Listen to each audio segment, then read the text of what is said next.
Graça e a paz, irmãos. Deus abençoe a sua vida, as nossas vidas, abençoe a sua família. Nesse domingo de Páscoa, louvando a Deus pela ressurreição, agradecendo a Ele pela salvação. Sabendo que o nosso Deus ele é poderoso, Ele é fiel, Ele é justo, compassivo e galardoador daqueles que o buscam em espírito e em verdade. Então celebremos, cantemos, exaltemos ao Senhor, que é digno de receber a nossa adoração, o nosso louvor. Nesse momento, deixe os seus problemas, foque em Jesus e adore o nome dele. Deus abençoe. Louvemos ao Senhor.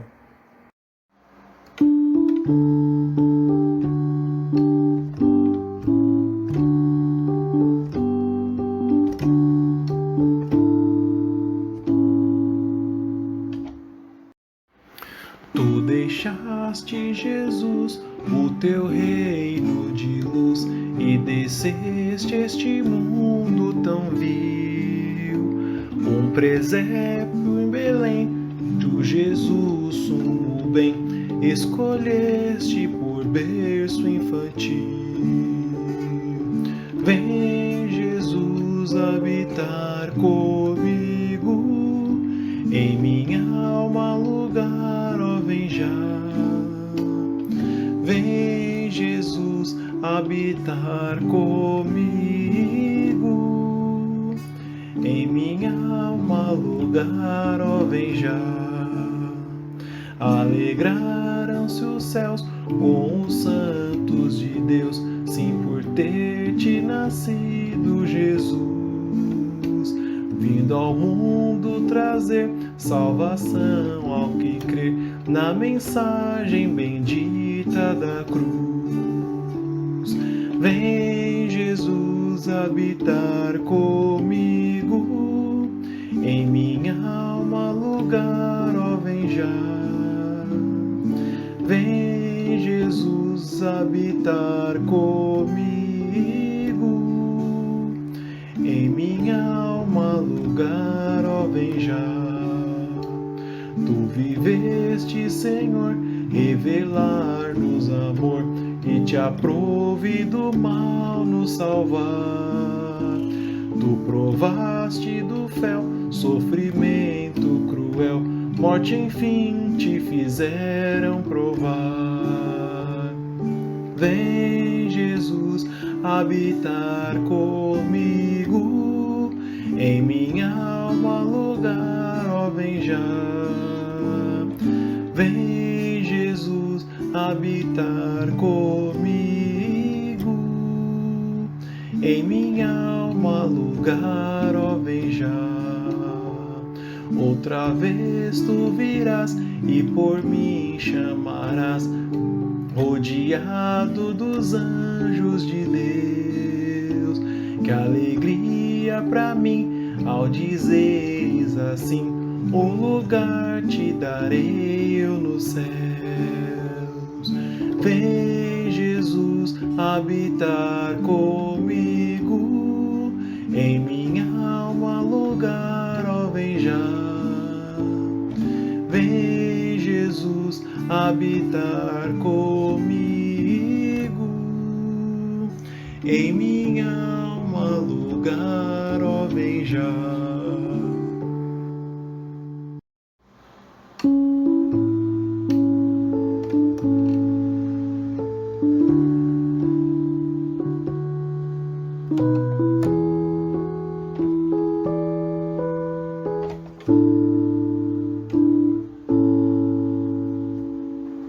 Rude cruz se erigiu, dela ao dia fugiu, revelando vergonha e pavor.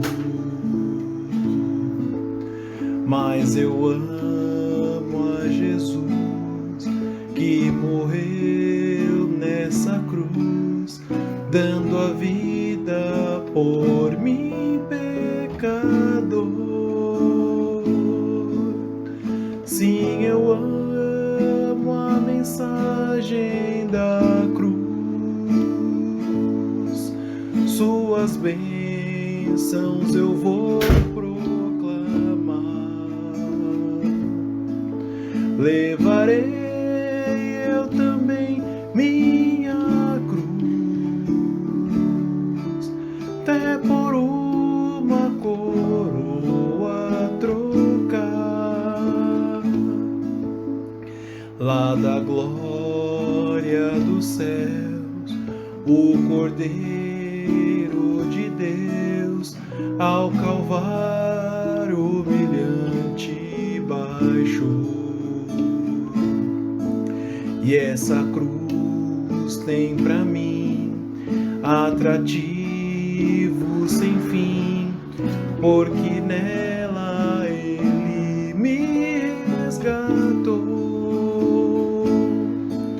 Sim, eu amo a mensagem da cruz, suas bênçãos eu vou proclamar. Levarei eu também minha cruz, até por uma coroa trocar. Eu aqui com Jesus, a vergonha da cruz, quero sempre levar e sofrer. Ele vem me buscar e com ele no lar, sua glória pra sempre vou ter. Sim, eu amo a mensagem da cruz, suas bênçãos eu vou proclamar. Levarei eu também minha cruz, até por uma coroa trocar.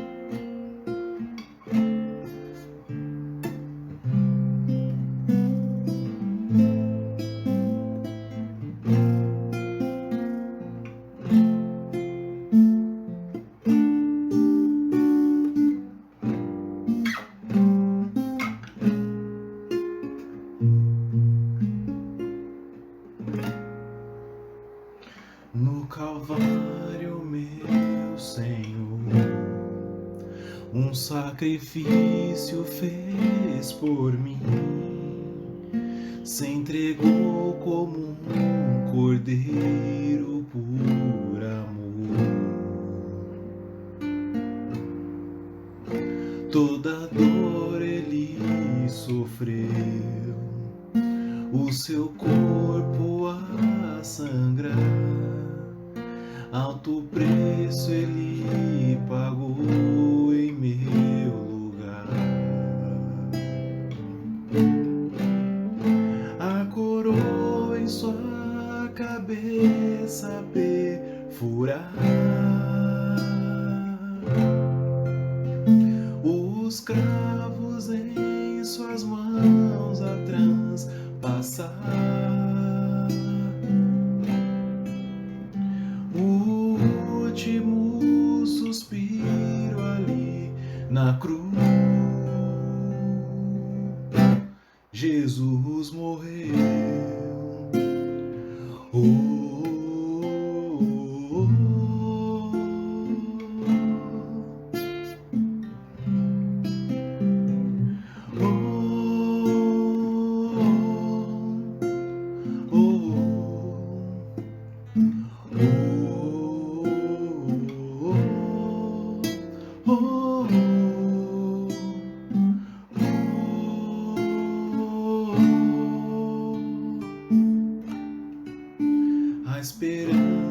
se acabou, tudo em trevas se tornou, a tristeza gera lágrimas no olhar, mas um milagre aconteceu e a alegria renasceu. Ao terceiro dia Cristo ressurgiu e a esperança brotou em cada olhar. O Rei dos Reis vivo está. Jesus sobre a morte triunfou e vivo está.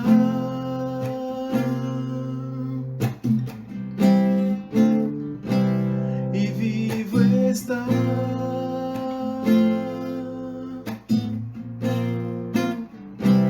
E vivo está.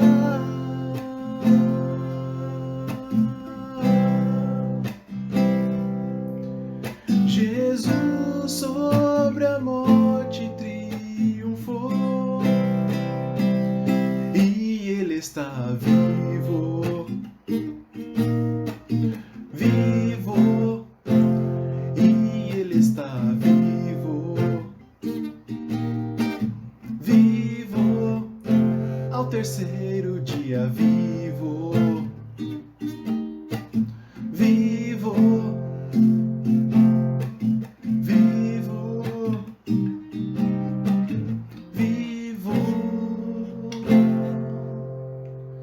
Jesus sobre a morte triunfou.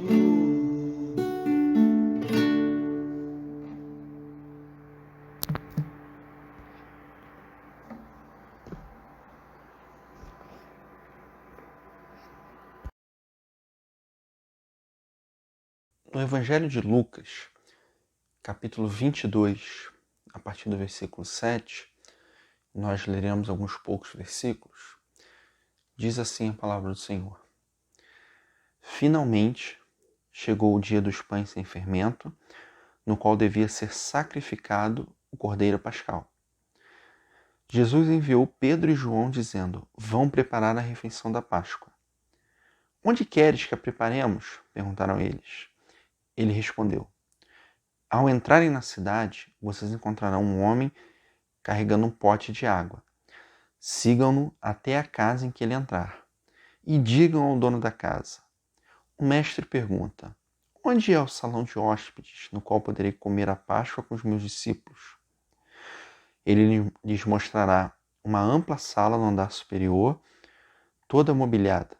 Façam ali os preparativos. Eles saíram e encontraram tudo como Jesus lhes tinha dito. Então prepararam a Páscoa. Quando chegou a hora, Jesus e seus apóstolos reclinaram-se à mesa e lhes disse: Desejei ansiosamente comer esta Páscoa com vocês antes de sofrer, pois eu lhes digo, não comerei dela novamente até que se cumpra no reino de Deus. Recebendo um cálice, ele deu graças e disse: Tomem isto e partilhem uns com os outros. Pois eu lhes digo que não beberei outra vez do fruto da videira até que venha o reino de Deus. Tomando o pão, deu graças, partiu-o e o deu aos discípulos, dizendo: Isto é o meu corpo dado em favor de vocês. Façam isto em memória de mim.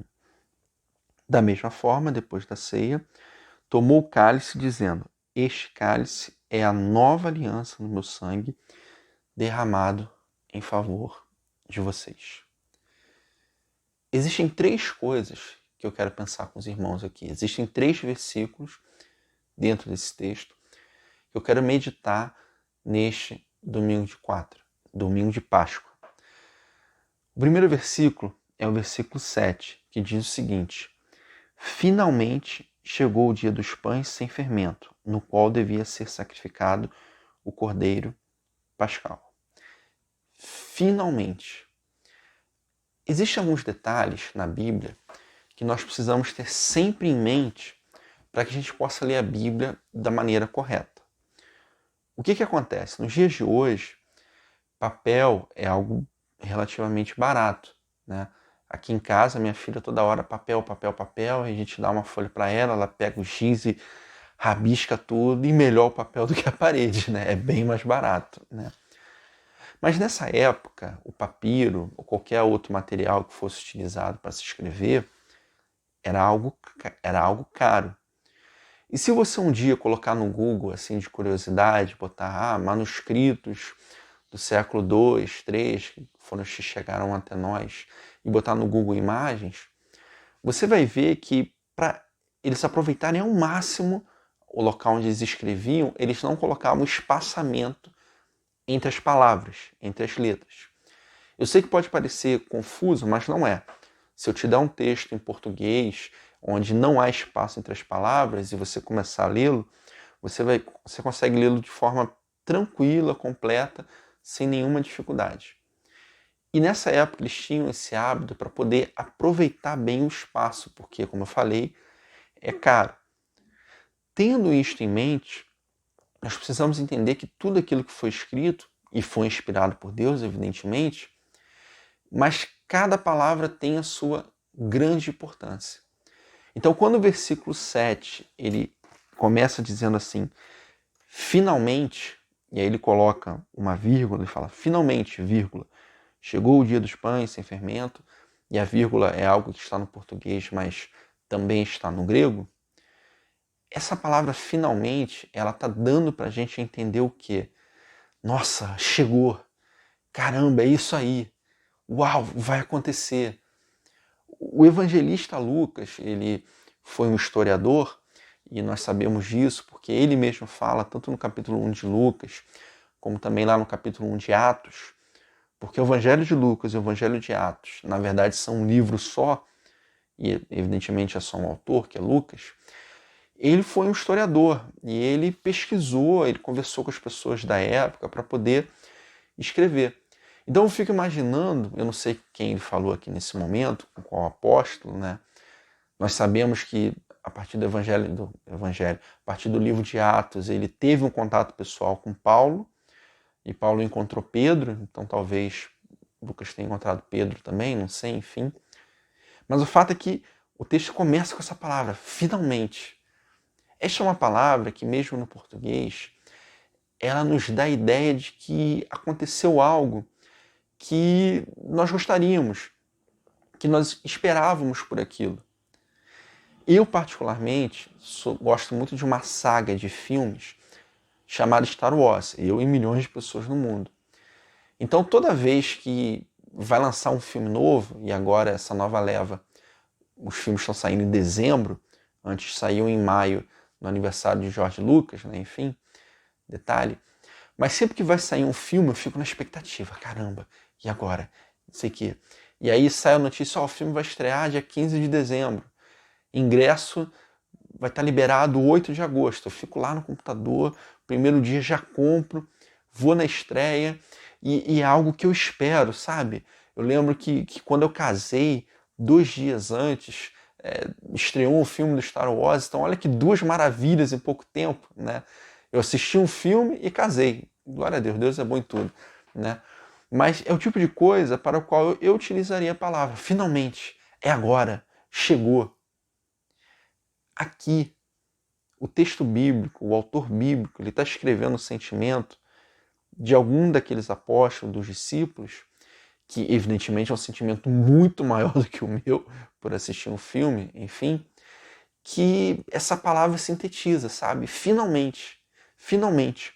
O momento da Páscoa, ele era um momento aguardado. Ele era um momento cheio de expectativa. Os discípulos, eles queriam estar lá com Jesus, eles queriam celebrar essa festa com Jesus. Os evangelhos nos dizem que o ministério do Senhor Jesus durou cerca de 3 anos. Então, muito provavelmente, essa não foi a primeira Páscoa que os discípulos desfrutaram com o Mestre, que desfrutaram com o Senhor Jesus, celebraram com Ele, comeram com Ele. Por que isto é importante? Hoje nós estamos nesse momento de pandemia, estamos isolados, não podemos sair, não podemos estar celebrando, né, no templo como nós gostaríamos. Mas quando esse momento passar, e vai passar, nós sabemos disso, né? Eu vi essa semana que, se não me engano, foi ontem ou anteontem, pela primeira vez 1 milhão de pessoas foram vacinadas em um único dia no Brasil. E glória a Deus por isso, vamos continuar orando para a coisa caminhar. Mas por que eu estou dizendo desse versículo? Porque quando esse momento acabar, nós pudermos retornar aos nossos templos, retornar à comunhão com os irmãos, a desfrutar da presença dos irmãos, nós precisamos valorizar esses momentos. Nós precisamos chegar no primeiro dia pós-pandemia, já todo mundo vacinado, todo mundo bonitinho, né? E chegar na igreja, né, no templo e falar assim, finalmente, que bom, voltamos, vamos celebrar. Muitos pastores, muitas pessoas estão com medo, refletindo. E agora? Como será o ser cristão pós-pandemia? Como será? Será que os irmãos não vão mais para a igreja? Vão ficar só na internet? Vão ficar só no culto online? Como é que se vai dar isso? Eu não sei. Mas a minha esperança é que cada um de nós possa dizer assim, finalmente, podemos nos reunir de novo. Glória a Deus. Vamos caminhar juntos. Vamos seguir em frente. Porque esse momento que nós estamos longe um dos outros, ele gera uma saudade. E quando esse momento acabar, a gente vai poder matar essa saudade. E a gente vai poder celebrar junto, e a gente vai poder caminhar junto, nós poderemos estar uns com os outros, a gente vai poder abraçar os irmãos e beijar e apertar, e isso é maravilhoso, essa comunhão é maravilhosa, e nós precisamos valorizar esses momentos. Nós precisamos ter isso de uma forma muito clara em nossos corações. Finalmente, conseguimos. Estamos juntos. O versículo 7, ele continua, ele diz: finalmente chegou o dia dos pães sem fermento, no qual devia ser sacrificado o Cordeiro Pascal. Tudo na vida de Jesus foi pré-ordenado. Nada do mistério de Jesus foi à toa.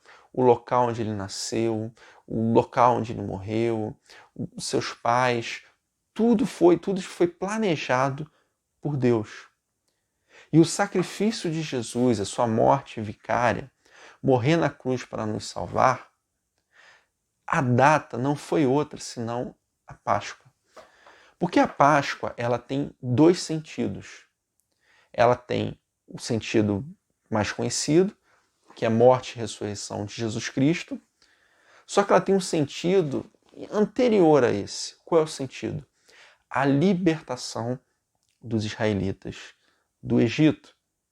Se você lembrar a história, se você lembrar do livro de Gênesis, só uma breve recapitulação, Abraão tem seu filho Isaac, Isaac tem seu filho Jacó, Jacó tem muitos filhos, né? Jacó ele tem 12 filhos homens, 12 filhos homens. E a filha, às vezes eu confundo porque depois José deixou de ser uma tribo e os filhos dele se tornaram tribo. É um negócio meio complicado, mas enfim. Jacó teve 13 filhos, 12 homens e uma mulher, Diná. E na época de Jacó, houve uma grande fome, você conhece essa história provavelmente. José se tornou governador do Egito e todo Israel foi para lá. O livro de Gênesis termina com a morte de José. O livro de Gênesis termina com José dizendo mais ou menos assim, olha, Deus virá em socorro de vocês e quando vocês saírem daqui da terra do Egito, levem os meus ossos. O livro de Gênesis não é claro sobre o que estava acontecendo naquele momento do final do livro de Gênesis, naquele momento da morte de José. Mas possivelmente os israelitas já estavam sofrendo na mão dos egípcios, né? Devido à fala de José, que ele fala, olha, um dia Deus vai vir aqui, vai levar vocês embora, quando vocês forem, levem os meus ossos. Isso está lá no final de Gênesis. E aí em Êxodo 1, entre o último capítulo de Gênesis e o primeiro capítulo de Êxodo, se passam séculos. Séculos, não estou falando 10, 20, 30 não, estou falando séculos. O povo se multiplica no Egito, os israelitas, e aí os egípcios eles escravizam os israelitas por medo, né? Êxodo vai deixar muito claro isso. Diz o texto que o faraó, os egípcios, eles tinham medo de que viesse um inimigo de fora para atacar os egípcios. E se esse inimigo se aliasse com os egípcios estavam perdidos. Então os egípcios, eles pegam os israelitas e os colocam na mais dura escravidão. Eles se tornam escravos a ponto de seus filhos homens morrerem, de serem espancados. É uma coisa assim horrorosa. E nesse momento Deus levanta Moisés para tirar o povo do Egito. Só que quando Moisés vai falar com o faraó ele não aceita. E aí são necessárias aquelas várias pragas do Egito. E a última praga foi a morte dos primogênitos. A última praga foi Moisés chegando para o faraó e dizendo, já que você não vai deixar, Deus vai matar todo mundo e a gente vai sair. E aí, nesse momento, quando vai ter a última praga, gente, eu peço desculpa, não lembro se Moisés fala isso com o faraó, tem que dar uma olhada depois, mas enfim. Mas todas as outras pragas foram anunciadas, isso eu lembro. Mas enfim, quando o anjo vai passar pelo Egito, matando todos os primogênitos, Deus vira para Moisés e fala, olha, você vai pintar de sangue aí os umbrais da porta, porque aí quando o anjo vê o umbral molhado lá, ele não vai matar o primogênito daquela casa, e vocês vão celebrar a Páscoa. Então, o que era a Páscoa naquele momento? Era você pegar um animal e você matava esse animal. Se o animal fosse muito grande para a família, você chamava o vizinho, né? Mas não podia deixar, tinha uma série de regras, tudo. E você matava esse animal, e quando, no dia seguinte, os egípcios acordaram e viram que seus primogênitos estavam mortos, desde o primogênito do prisioneiro no calabouço até o primogênito do faraó, e o faraó ele era tido como um deus para os egípcios. Então, quando Deus Todo-Poderoso mata o filho do faraó, que também era tido como um deus, então você tem aí uma guerra teológica e os egípcios ficam desesperados, o faraó fica desesperado, e aí ele liberta os israelitas, e você provavelmente conhece a história, eles saem andando, Mar Vermelho abre, aquela coisa toda. Por que eu estou dizendo isso? Porque a Páscoa, para os israelitas, para os judeus, foi um momento da libertação do povo do Egito. Você teve uma morte, a morte do animal, né, pegando a Páscoa em si, você tem a morte do animal, você tem a celebração de uma festa e você tem a libertação. Jesus, ele em vários momentos, ele será tido como o Cordeiro de Deus, aquele que vai ser sacrificado. Então Jesus, ele morre na cruz do Calvário, na data da Páscoa, para que aqueles judeus entendessem de forma clara o que Deus estava fazendo com esse ato naquele momento. É aquela velha história, treino é treino, jogo é jogo. A primeira Páscoa libertou os israelitas da escravidão do Egito. A segunda Páscoa libertou o homem do pecado e deu liberdade para o homem ir morar no céu. Finalmente, chegou o dia dos pães sem fermento, no qual devia ser sacrificado o Cordeiro Pascal.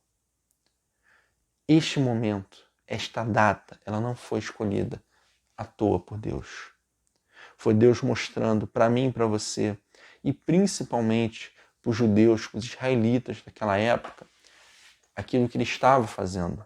Existe um conceito na teologia chamado de revelação progressiva, de que o plano de Deus começa lá em Gênesis 3, né?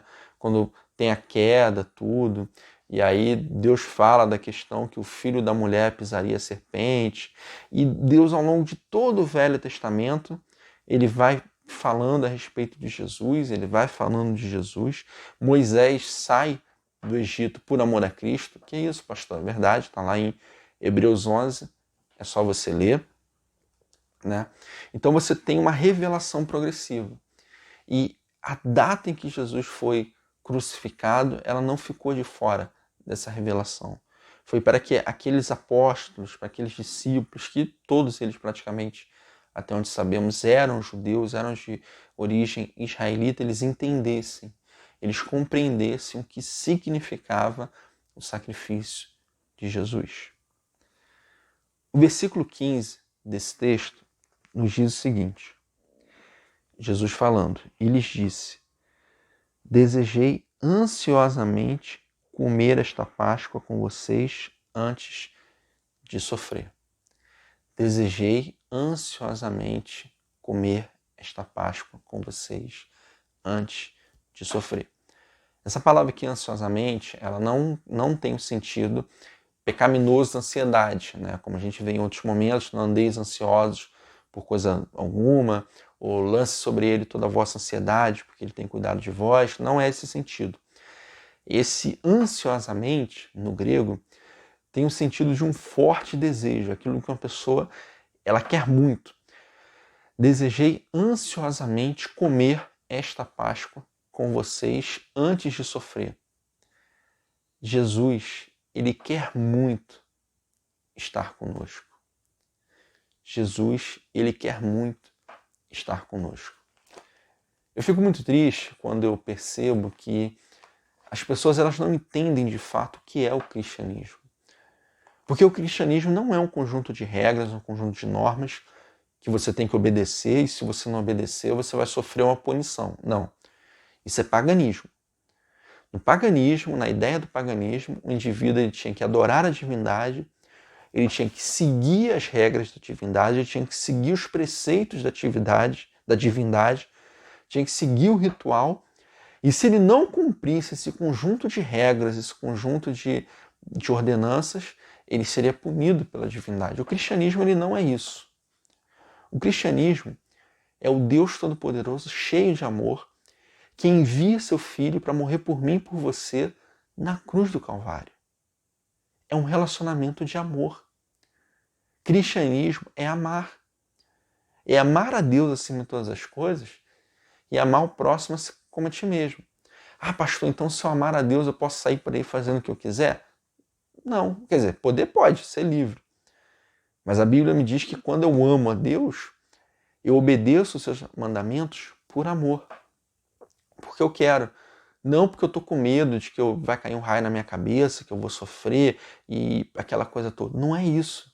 A essência do ser cristão é amar.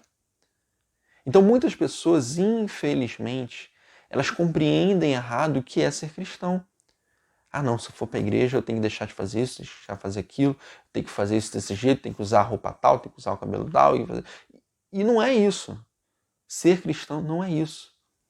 Ser cristão é amar a Deus e desfrutar desse amor que Ele tem por nós. É receber a salvação eterna, é passar a eternidade com o Senhor. É difícil para quem nunca foi amado entender o amor de Deus. É difícil para quem nunca foi amado entender o amor de Deus. Jesus ele amava a cada um daqueles seus discípulos, a cada um de seus apóstolos. Ele caminhou com eles por alguns anos, né, cerca de 3 anos, talvez um pouco mais, um pouco menos, não sabemos. E ele tinha uma plena consciência de quem ele era e do que ele precisava fazer, que era morrer na cruz do Calvário por mim e por você. E aí, por isso, antes desse momento, ele quis desfrutar da companhia daqueles que ele amava e que também o amavam. Você tem desfrutado da companhia de Jesus? Existem pessoas que elas cometem pecados e elas entram num estado de comiseração tão grande, elas ficam remoendo uma culpa tão grande que elas esquecem de desfrutar do amor de Deus. Deus, ele te ama. Ele morreu por você na cruz. Quando eu peco, evidentemente, eu vou ficar triste, eu vou pedir perdão, vou me arrepender, vou me humilhar, né? Eu vou me esforçar para não fazer de novo. Mas isso só na página 1. Porque na página 2, logo após esse processo de arrependimento, confissão e mudança de vida, eu desfruto desse amor de Deus. Desse Deus que anseia estar comigo, que deseja estar comigo, desse Deus que me ama. Deus, Ele ama. Às vezes a gente entende errado quem é Deus. Às vezes a gente fica achando que Deus tem que realizar todos os meus desejos, né? Dar a casa que eu quero, o marido que eu quero, a esposa que eu quero, o dinheiro que eu quero, o emprego que eu quero. E aí a gente condiciona sentir o amor de Deus pelas bênçãos que Ele me dá. Ah, se Deus me dá isso, então Deus Ele me ama. Ah, se Deus faz isso por mim, então Ele me ama. E não é isso. O amor de Deus não está representado por aquilo que Ele faz por mim. O amor de Deus está representado por aquilo que Ele já fez, que foi enviar seu Filho, Jesus, para morrer pela gente, pela humanidade. Entende isso? Independente de como está a sua vida, meu querido, minha querida, Deus, Ele te ama. E cabe a você desfrutar desse relacionamento ou não.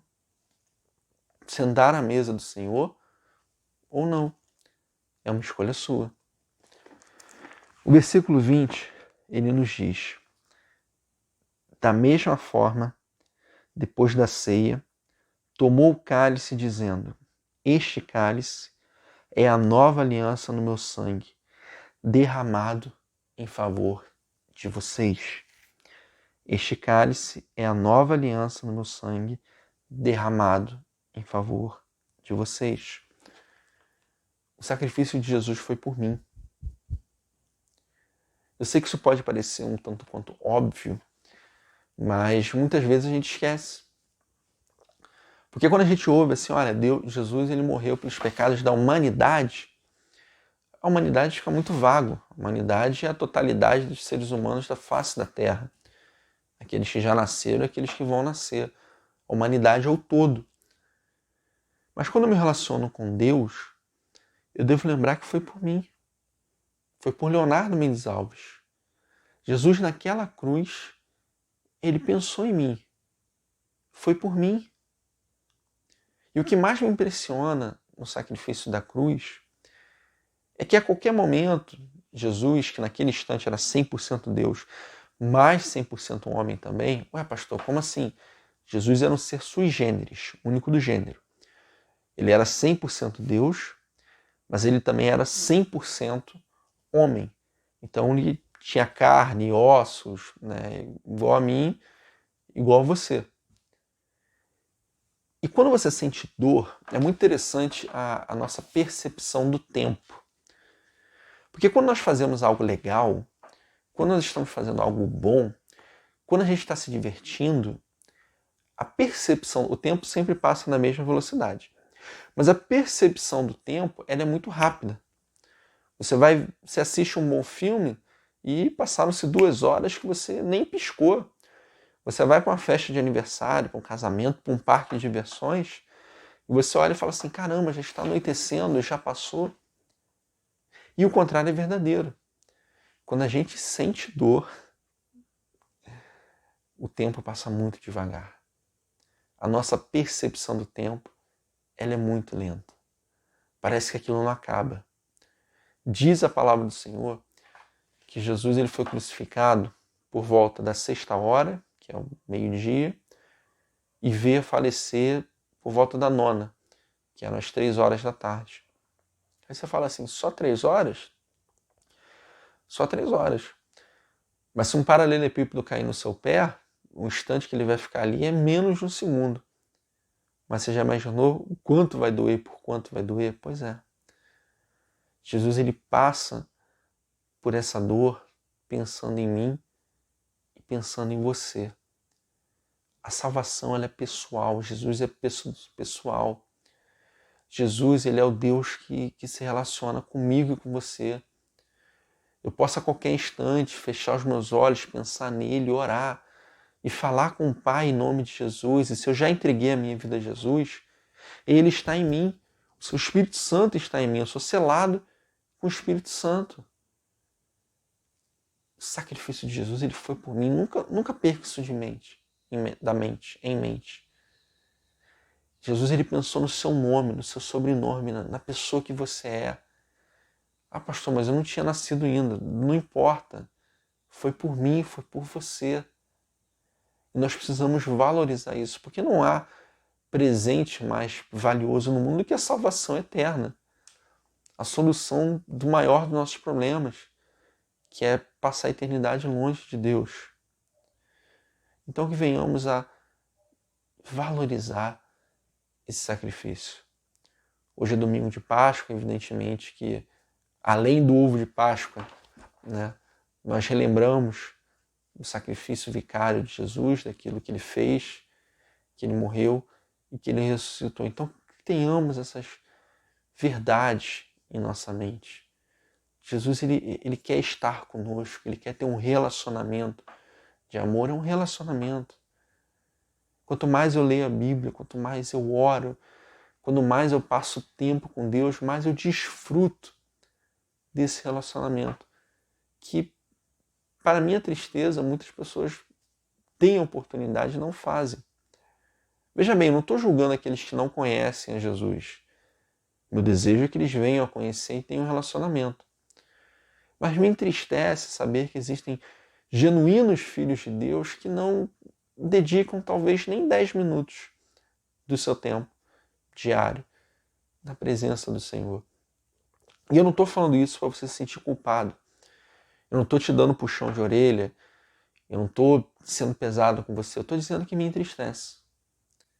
Me entristece saber que alguém tem a oportunidade de estar na presença do Senhor e não desfruta desse privilégio, dessa coisa maravilhosa que é bater um papo, já que esse é o princípio da oração, que é abrir o coração e falar para Deus tudo o que está acontecendo, abrir o coração e desfrutar desse relacionamento.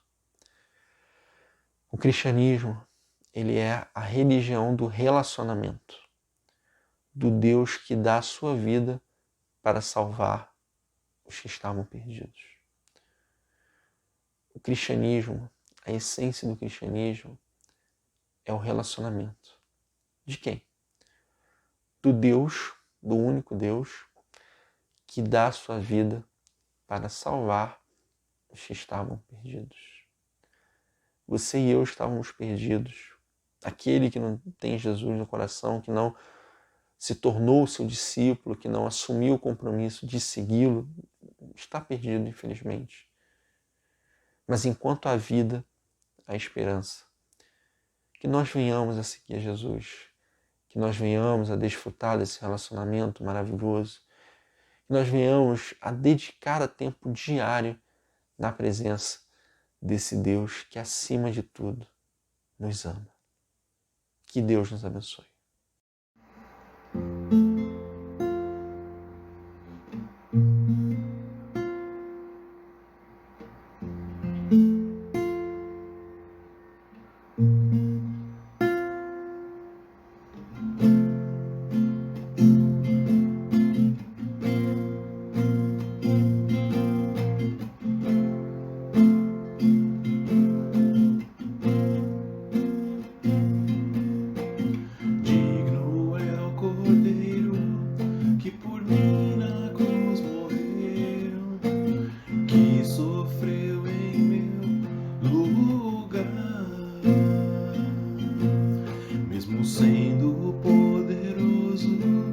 Decidiu se humilhar, tudo suportou por me amar.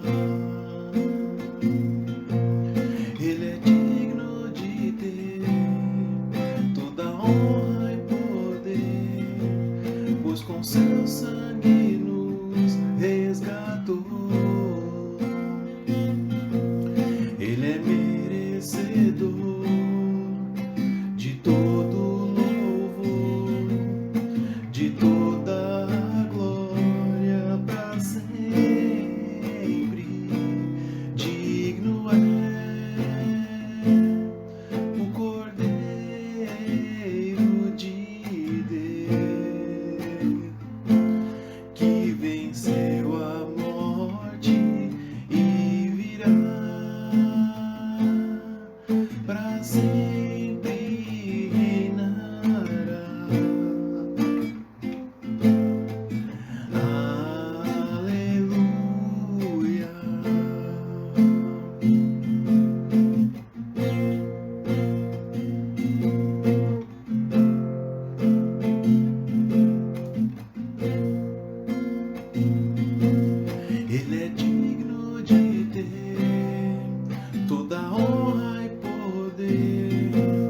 pois com seu sangue nos resgatou.